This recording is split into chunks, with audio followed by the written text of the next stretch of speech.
Rain lashed the empty road as Maeve staggered barefoot across the asphalt, her white hospital gown soaked and clinging to her skin like a second layer of shame. Her breath came in ragged gasps, a high-pitched wheeze as she glanced over her shoulder for the 100th time. There was no one behind her, not anymore. But the silence was worse than the footsteps, worse than the whispering voice that had chased her through the trees, worse than the way he smiled, even when he twisted the blade. She hadn't meant to. Escape. Not really. She was supposed to die like the others. That's what he had whispered. You understand now. You're just a part of the ending. But something inside her refused to be just another part. The cabin she found was half collapsed. The door hanging crooked, moss growing across the walls like nature's warning. She didn't care. Maeve stumbled inside, slamming the door shut, pressing her back against it, shivering with every heartbeat.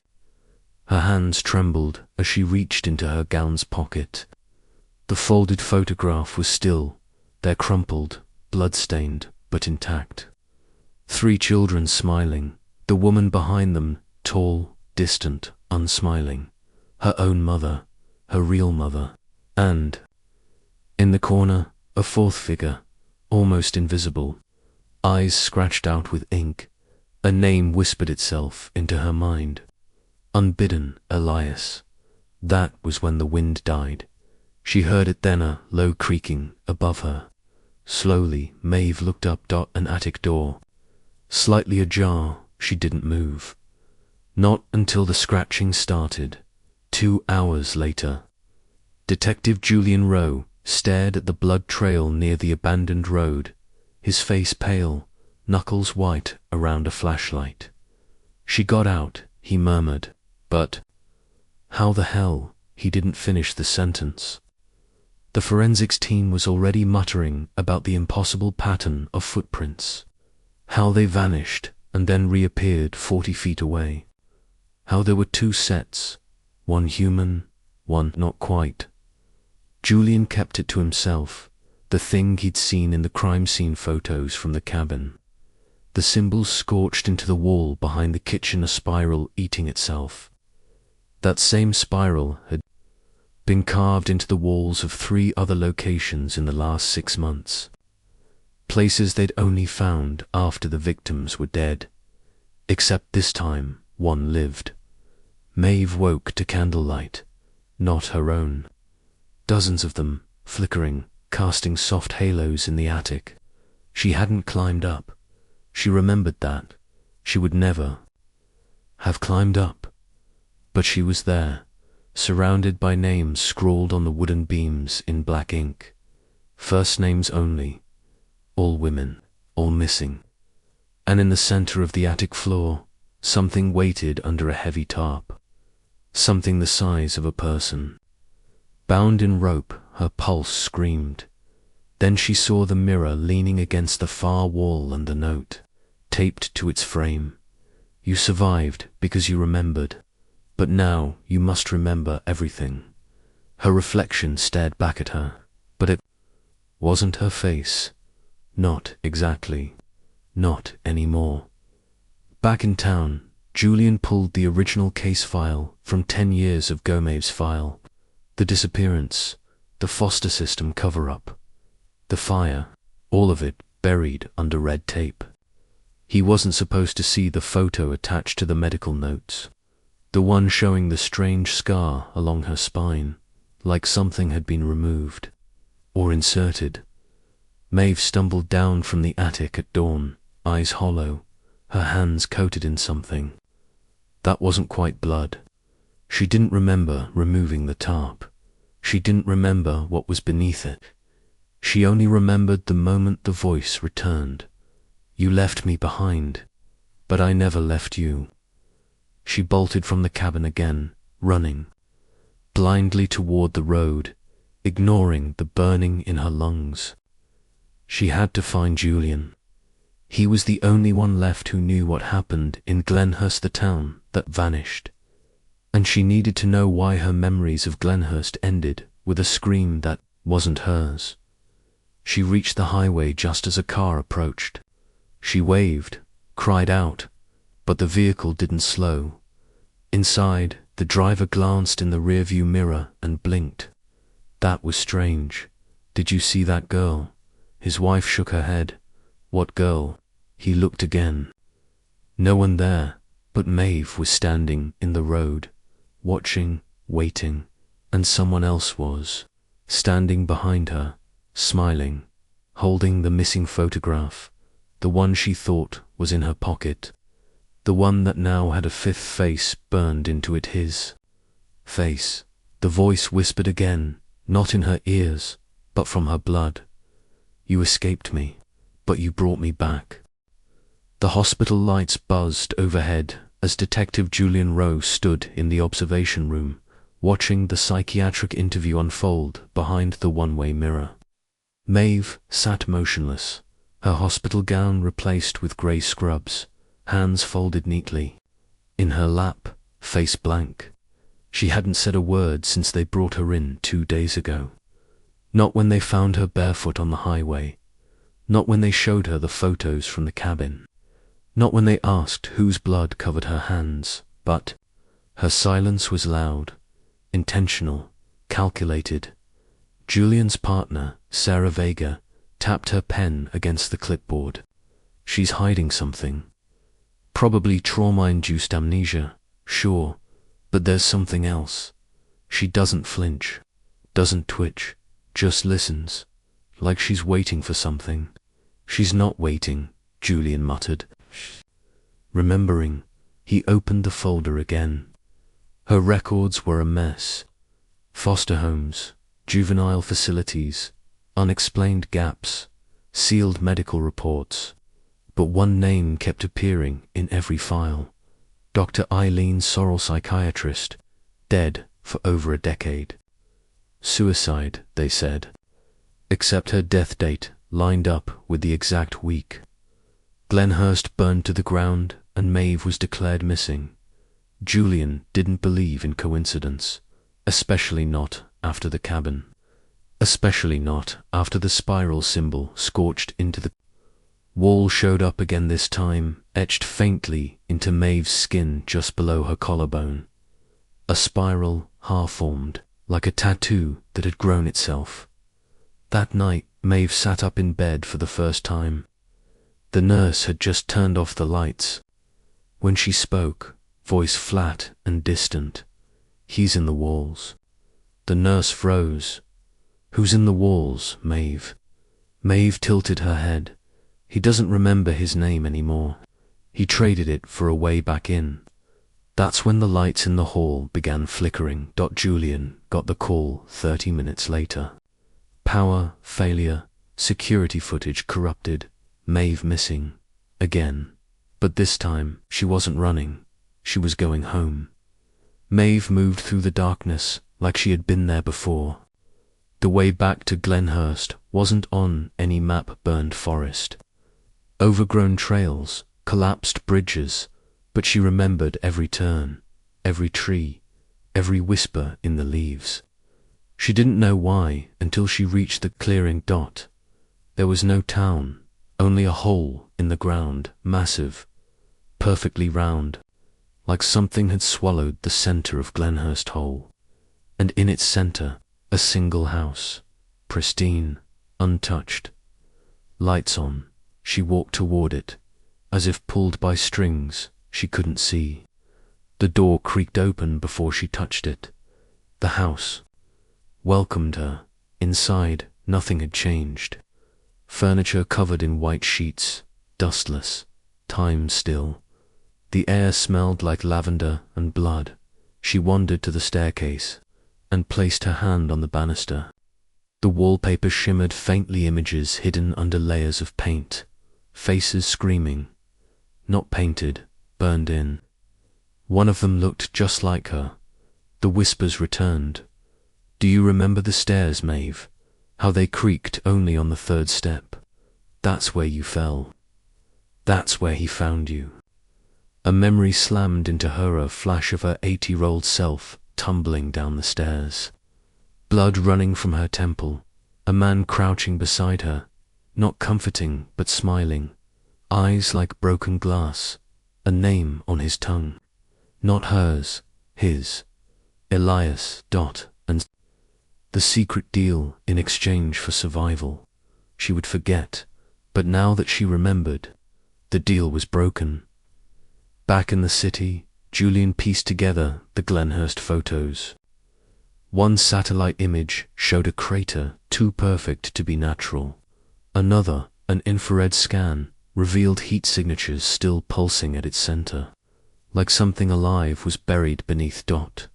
Julian didn't sleep, not after the coroner's report confirmed that the blood on Maeve's hands didn't match any missing person. In fact, it didn't match anything at all. Not in any database. Not human, he called Sarah. We've been wrong this whole time. She didn't escape the killer. The killer escaped with her.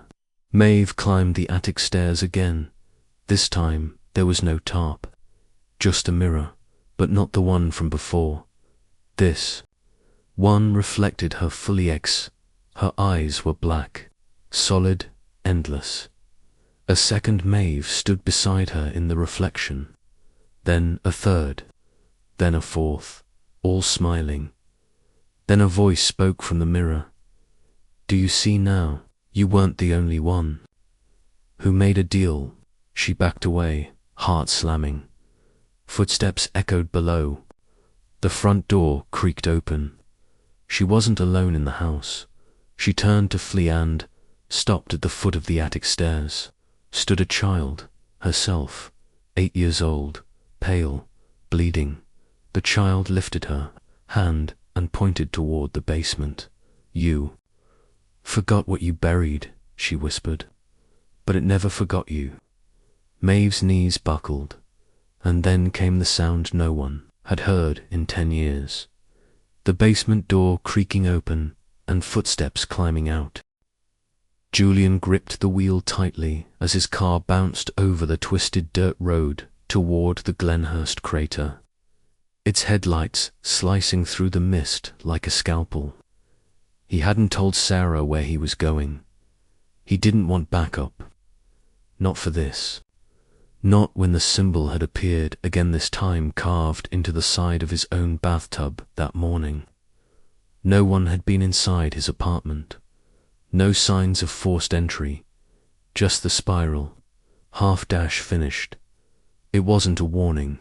It was an invitation. He reached the crater edge just before dawn. The ground vibrated under his feet, faint but real, like something far below was stirring. At its center, the lone house still stood, windows lit, untouched by time or fire. He squinted. A shadow moved behind one of the upstairs curtains. Someone was watching. Maeve. Inside, Maeve had lost track of time. The walls breathed now. The floor hummed under her bare feet. She had tried to leave 3 times. Each time, she ended up back in the same room, the parlor with the covered furniture, the grandfather clock that didn't tick, the photo above the fireplace of a family that wasn't hers but had her face in the middle. The mirror followed her. No matter where she went, it was there, standing silently in the corner, reflecting not her body but moments, flashbacks she never remembered living. Her mother kneeling over her crib, whispering a name she never heard again. Her foster brother screaming in the woods, begging her to run before the trees swallowed him. Dr. Sorrel staring at her through a one-way mirror, mouth moving silently, tears in her eyes. And finally, the man in the basement, Elias. Only now she saw what he really was. Not a man, not human. He had once worn the skin of her missing uncle. But something else had crawled into a thing that fed on memory, that survived in stories buried so deep no one remembered telling them. A memory parasite, a sentient echo, and Maeve. She had been its escape route. Julian entered the house. Cautiously, gun drawn, breath shallow. The temperature dropped with every step he took. The air felt, watched. He moved through the rooms, recognizing some from Maeve's old photos.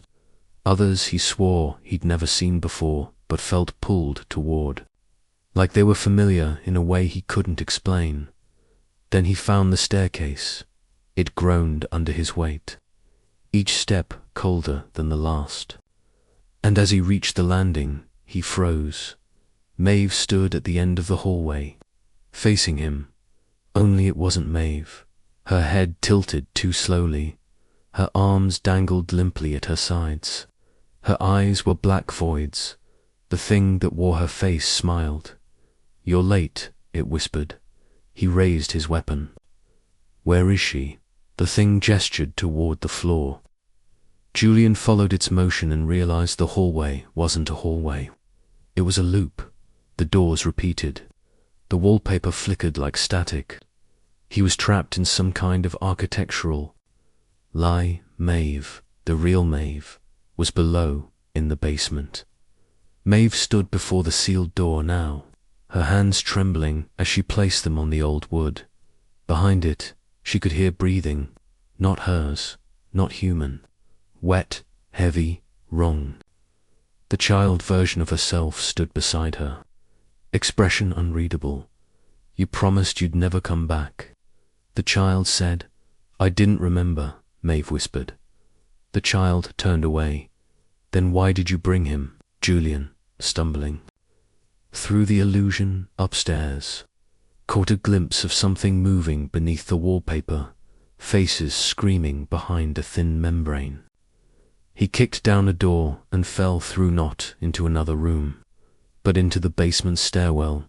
He landed hard, rolled, looked up, and saw Maeve standing in front of an ancient door carved from black wood.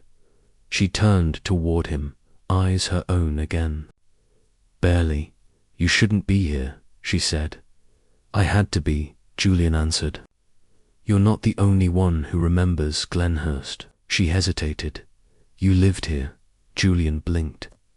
Something cracked open inside him. The flash came fast and hard, his own childhood face, running through the woods behind a girl with wild dark hair, a tree falling, a scream, fire in the sky. He wasn't just investigating the Glenhurst disappearance. He had survived it. "I was with you," Julian said, breath-catching. "In the woods, you saved me. You pushed me down the ravine." Maeve's eyes filled with tears. "You were the only one who got out." Behind them, the basement door began to smoke. The wood bubbled like flesh under heat. The whisper came again. "Memory. Is blood?" "Open the door, Maeve." She turned the handle. It didn't resist. The door creaked open. Beyond it, darkness poured like liquid, thick and unnatural, and in its center stood Elias's shape, barely human, stitched from shadows, with dozens of faces floating in and out of his form like memories trying to escape. Maeve stepped forward, but Julian pulled her back. "You don't have to do this alone." She looked at him, a new memory surfacing, one buried so deep it had no words, only feeling. The day they made the pact, they were just children, trapped in this house. Elias had found them, and Maeve had lead to save him. She told the thing that Julian wasn't part of the story, that he didn't remember anything, so it let him go, and now it wanted him back. The ground shook. The walls peeled. The house began collapsing inward, like time itself was rewinding. Elias reached forward, arms splitting into writhing tendrils of smoke. Maeve pulled Julian close, whispering something into his ear. Then she stepped into the darkness. The door slammed shut. Julian screamed and pounded on it. But the door was gone, only stone now. He turned, gasping, as the house began collapsing. He ran. The entire structure caved into itself, vanishing without a sound, leaving only the crater and Julian. alone, except for the photograph lying at his feet, the one of the 3 children and the mother. Now, 5 faces looked out from the frame, and the mother's was no longer scratched out, it was Maeve. The glass doors of the bureau's secure archive hissed shut behind Julian as he stepped into the vault-like room. The photo gripped tightly in his hand. His badge barely got him access only after invoking the Glenhurst exception code, a protocol buried so deep in bureau records it didn't officially exist. He'd run facial analysis on the altered photo. Every match came back clean except one, the face labeled Mother. It now registered as Maeve aged decades beyond her current form. But that wasn't what froze. Julian's blood, the timestamp embedded in the original image data, was from 1961. Maeve hadn't been born yet. He sat down at the archive terminal, keying. In every file tagged with Glenhurst, memory, trauma, Elias entity, and Eileen Sorrell. Documents flashed on screen, most redacted, many flagged as disinformation. Then he found it, a restricted monograph, a case study from Sorrell's private research logs. Title: Residual Identity, Displacement in Memory-Based Entities. Inside, Sorrell described a phenomenon she called emotive recursion, where a person's memories become so corrupted by a parasitic presence that identity loops form. In simple terms, if you remember something hard enough, it becomes real, real enough to bleed, real enough to kill. Maeve wasn't just remembering Elias, she was rebuilding him, and now he had her. Julian stared at the last entry in the file, a scanned note, handwritten by Sorrell before she died. If the spiral completes itself, it won't just be one mind infected. It'll spread, through memory, through story, through anyone who hears her speak. Back in the crater, the winds howled across the black pit where the house once stood. But something had changed. The ground around the edge was cracked, fresh, and in the exact center, something new had grown, an iron gate, bolted shut with rusted chains. It hadn't been there before. A boy stood watching it from a distance, maybe 12, dirty clothes, wide eyes. Holding a tape recorder, he pressed play. Maeve's voice came through, quiet, distorted. Do you remember the stairs? They only creaked on the 3rd step. That's where I fell. That's where he found me. Julian was halfway back to his office when the call came. Sarah Vega. You need to see this, she said. It's Maeve. Julian's heart stopped. What? Where? Not where. When? She sent the footage. He opened it. A school hallway. Security camera feed. Dated 4 days ago. Maeve walked past the lockers, eyes vacant, in a floral dress. That didn't match any hospital record 4 days ago. She had still been missing. He called Sarah back, but the line went dead. Static, then a knock at his office door. He turned and froze. Maeve stood in the frame, smiling softly, but something was wrong. She looked older, not aged, expanded. Like her presence bent the room around her.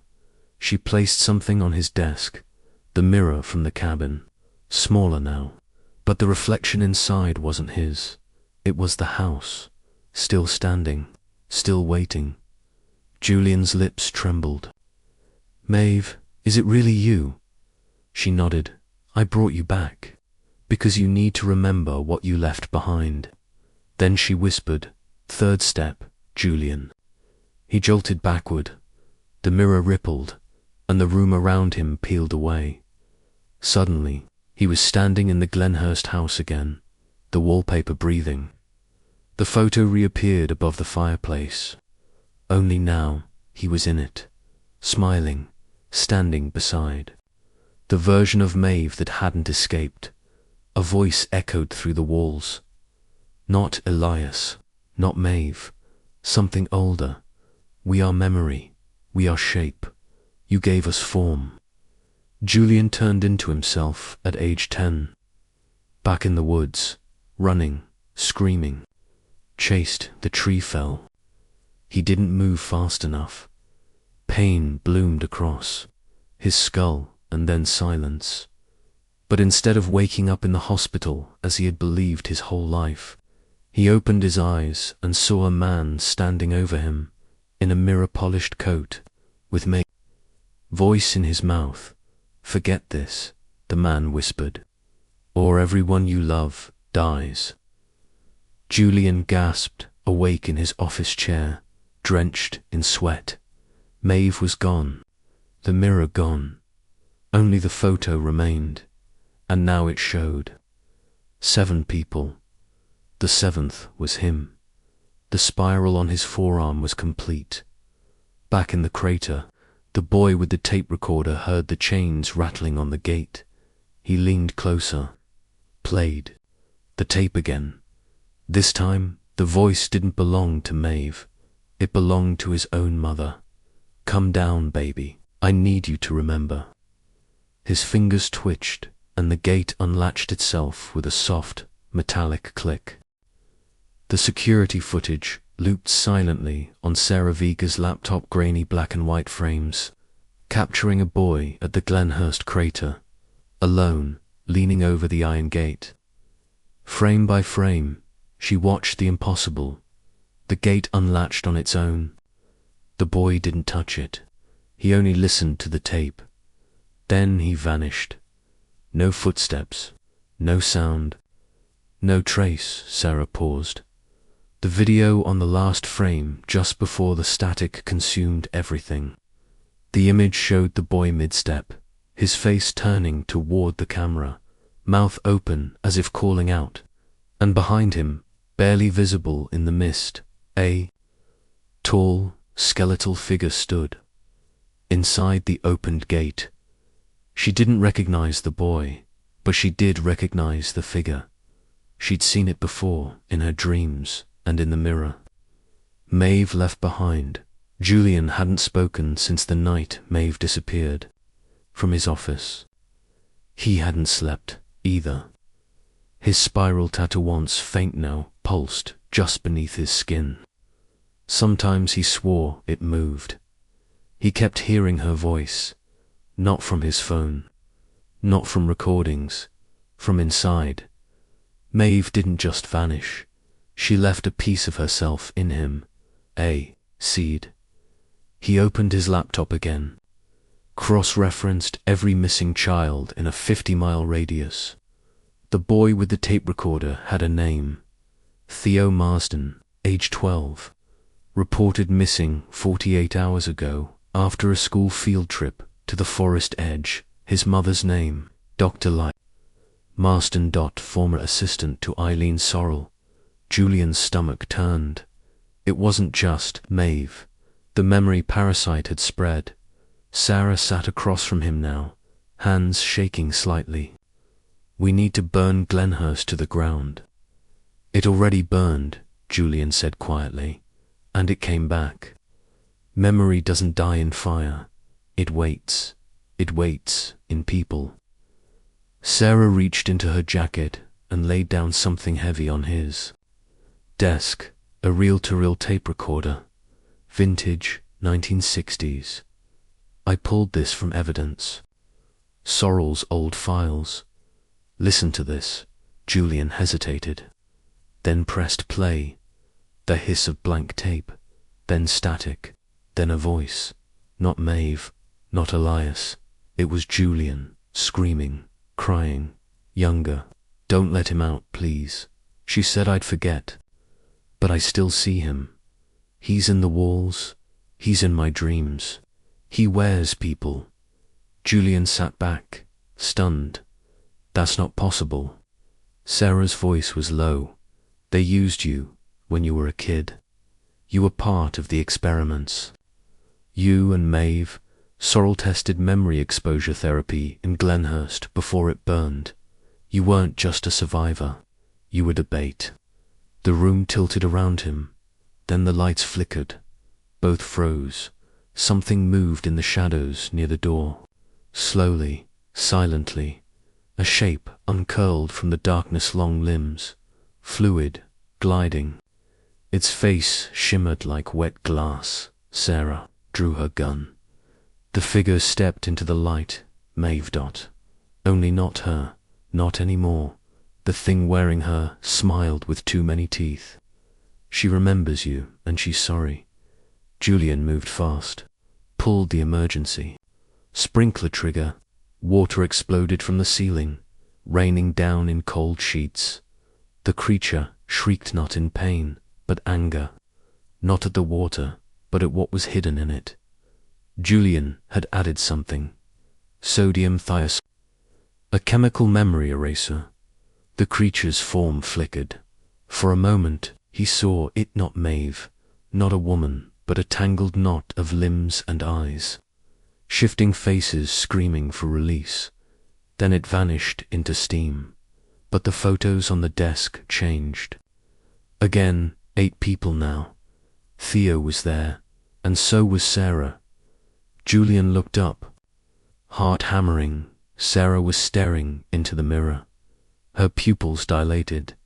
Her lips moved silently. Julian grabbed her shoulders. Sarah, look at me. She blinked hard. Her voice was distant. He told me a story about a house where the attic breathes and the basement feeds. Julian cursed under his breath and knocked the mirror off the desk. It shattered. But Sarah didn't move, and then the radio in the corner crackled to life. A child's voice. Theo. Julian whispered. The radio answered, "Don't forget me."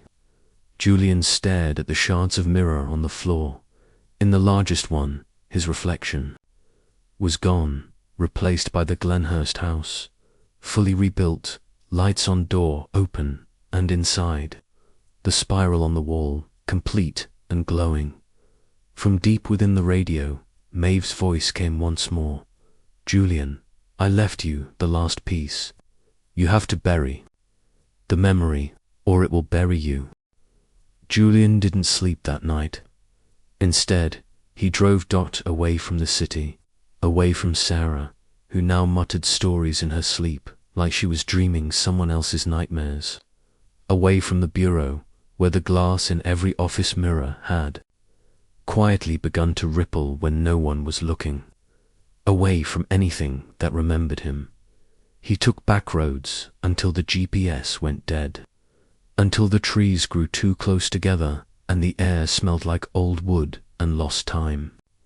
He stopped when the engine died on its own, right outside the crater, except there was no crater anymore. Glenhurst was back, whole, rebuilt, exactly as it had been before the fire, except the light coming from the windows was wrong. Flickering, too slow, like candlelight underwater. He stepped out into a world that shouldn't exist. The sky hung lower, the stars were in the wrong places, and the road behind him was gone. He took the mirror shard from his pocket and held it out like a compass. The glass pulsed faintly in his hand, warm and trembling. The reflection in it didn't show Julian. It showed Maeve, waiting, in the attic. Dressed in white, Julian entered the town. Storefronts stood untouched, stocked with items from another decade. Radios whispered static lullabies. Street lamps buzzed but cast no shadows. In every window, mannequins stood perfectly still until they weren't. One turned its head as he passed, and all of them wore his face. He made it to the house by sunrise. Front door unlocked. Inside, silence, no dust, no decay, just time folded over itself. The photo above the fireplace now held 9 faces. The 9th was the boy, Theo. Maeve's voice called from upstairs. You remembered the stairs. That means you're ready. Julian climbed. Every step creaked. The third step cracked behind him. The house breathed. He reached the attic door. It opened before he touched it. Maeve stood inside, surrounded by mirrors, dozens of them, each showing different versions of her: child, teen, old woman, monster. At her feet lay the final mirror, large, oval, rimmed in blackened iron. Inside it, the real Glenhurst still burned. Maeve turned to face him. I brought them all back, because they never left me. Julian stepped closer. You don't have to carry it anymore. I'm not carrying it, Julian. Her eyes darkened. It's carrying me. He saw it then. The spiral on her chest, not drawn, carved into her. Heartbeat later, the attic floor shattered beneath them. Julian fell into blackness. When he hit ground, it wasn't wood, it was dirt. He was standing in the cemetery that used to sit outside Glenhurst. Only now, every gravestone bore the same inscription. Remembered. 2 MU shadows moved among the stones, some crawling, some floating. They were the forgotten, those who remembered the wrong thing at the wrong time, each one incomplete. Faces blurred, hands missing, whispering names that no one else knew.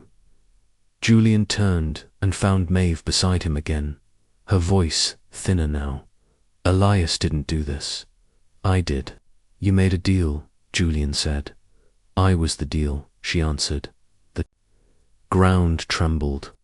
A coffin rose from the soil, lid splitting slowly. Inside lay Julian, a child version, eyes open, spiral complete. And then a voice whispered through the trees. You gave us story, now we give you ending. Elias stepped from behind a headstone, except now he wore Julian's face, fully, convincingly. I've been alive in every version of you, the thing said. Every time you forgot, every time you ran, I was the silence between your thoughts. Maeve clutched Julian's hand. We can't kill it, but we can trap it, in the place where it was born. Julian nodded.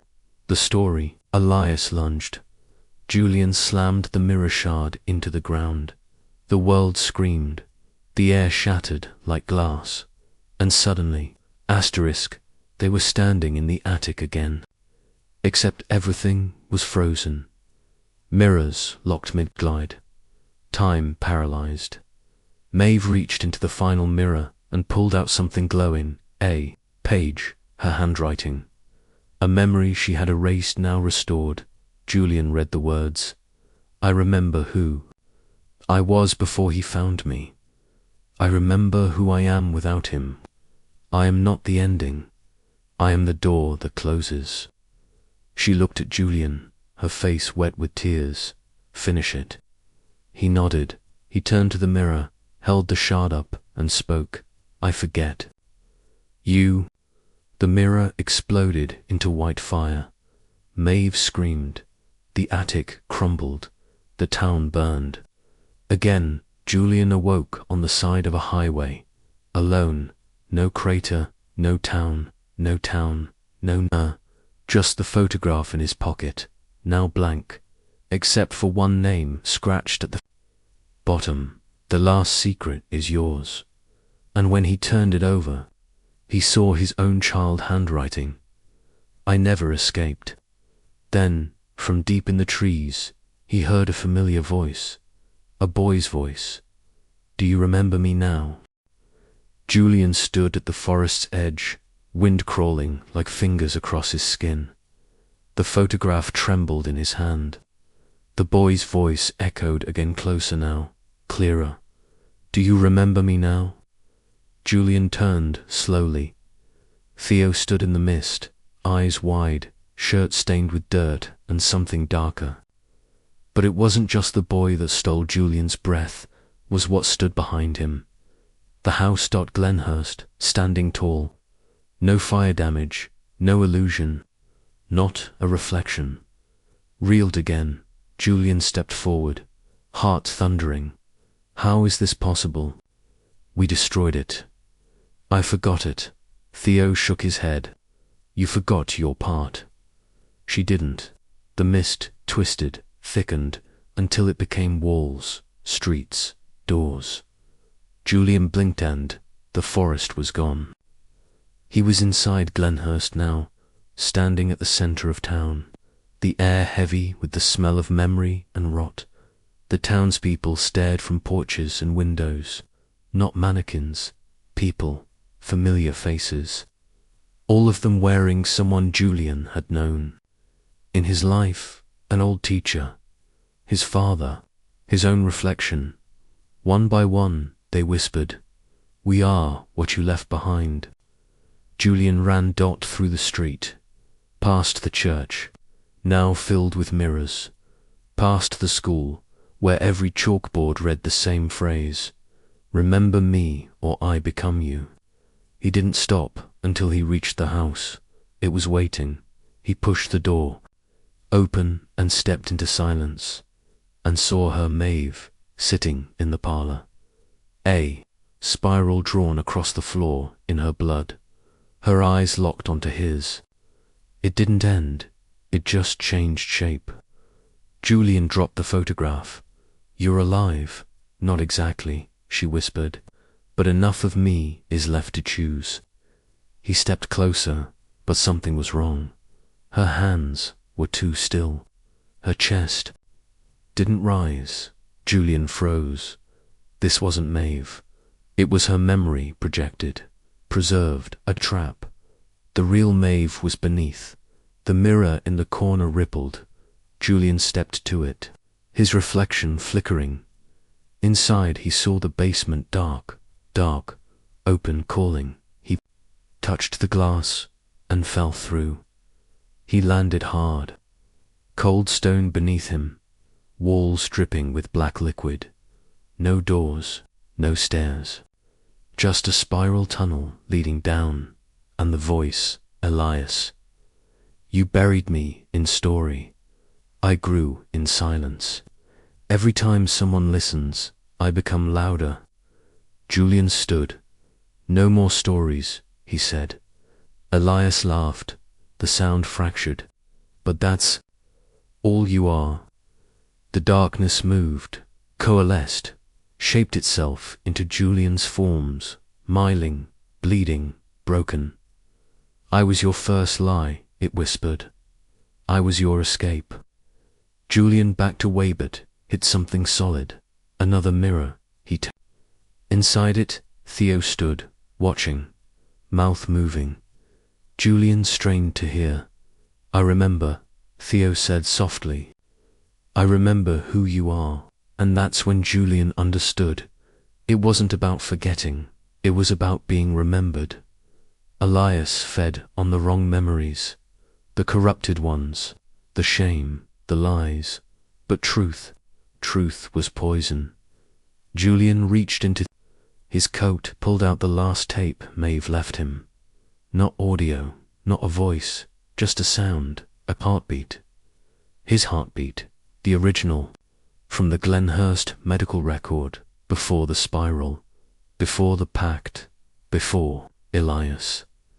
He pressed play.